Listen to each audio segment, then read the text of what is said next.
Wow, just in the nick of time. The folks from Wallingford just got here. Compliments of the traffic on 91. I want to especially thank the state of Connecticut, the governor, the legislature, and everybody else who's so intimately involved with children's issues in this state. I've been at this all of my adult life, which I can say started officially last Tuesday.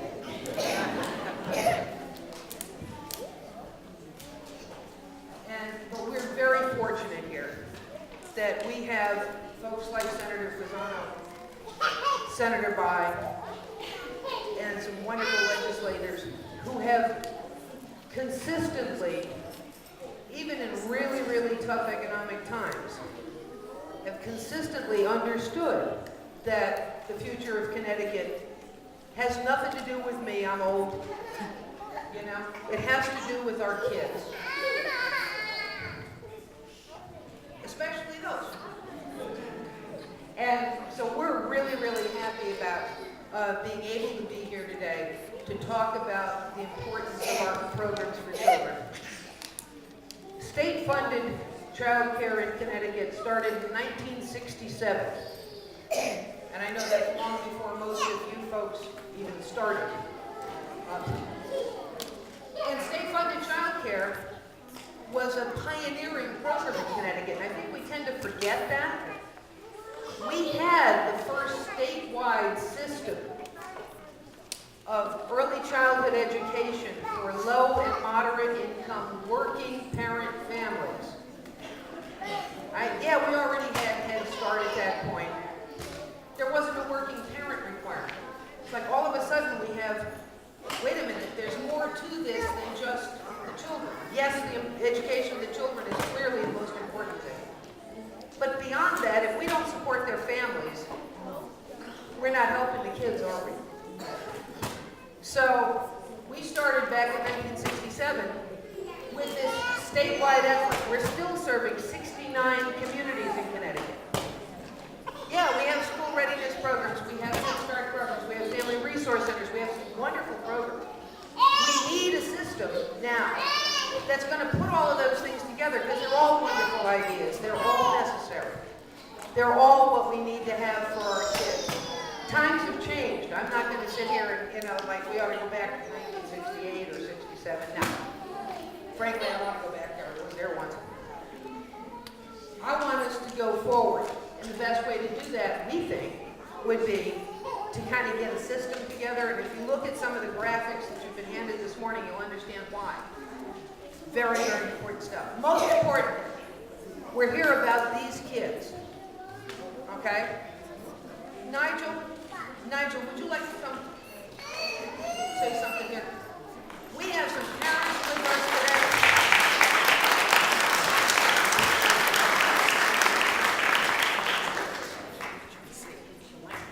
Where's your mom today?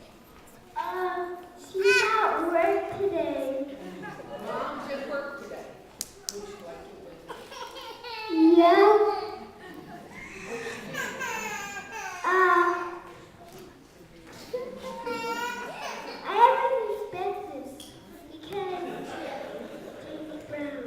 Okay. Please. James Brown for you guys.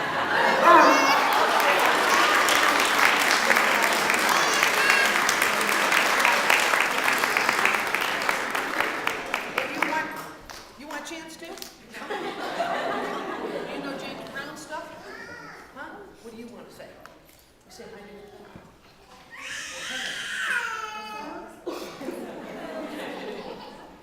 Where's your mom?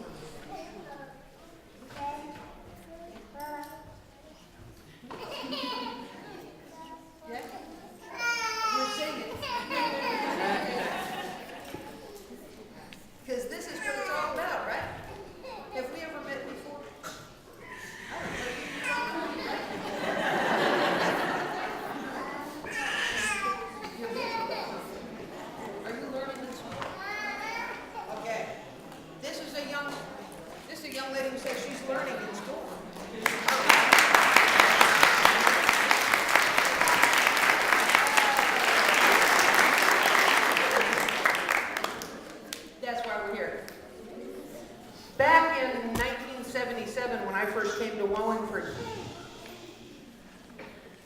walked in thinking, oh my goodness gracious, what is all of this? I had spent 6.5 or 7 years in Waterbury working in a state-funded child care center. Teaching 3-year-olds, actually, can you believe that? But I got to Wallingford, and now all of a sudden I was at the other end. I was at the receiving end of the stories. Because, yes, we're a very fine early childhood educational system in Connecticut. But there's more than that. You're all from families. And all of our kids are from families. And so I want to point out that after all of these years, we're still considering that families are number one. Because that's what supports our kids. And I have with us right now, that just came in with the rest of this group, a whole bunch of parents. But we have a grandparent who brought her son to us when he was, what, 3 maybe? Three, and he was 3 years old. He's still one of my favorite people. And his wife, Becky, stand up. Stand up.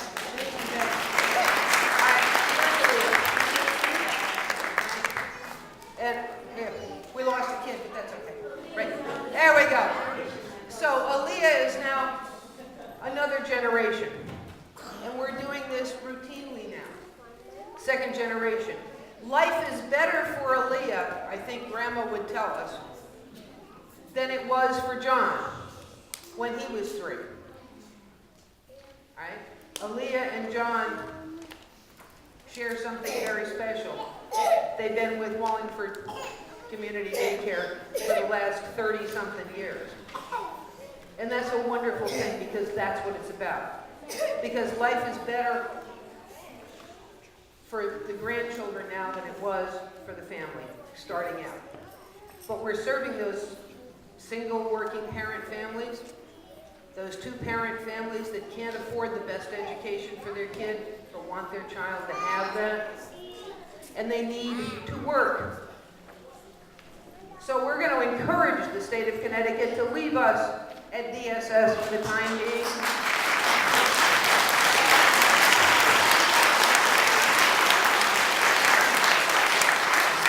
Ultimately, we understand and we appreciate the fact that the governor is trying to make a system and that we want to move it once, that money, and move it right.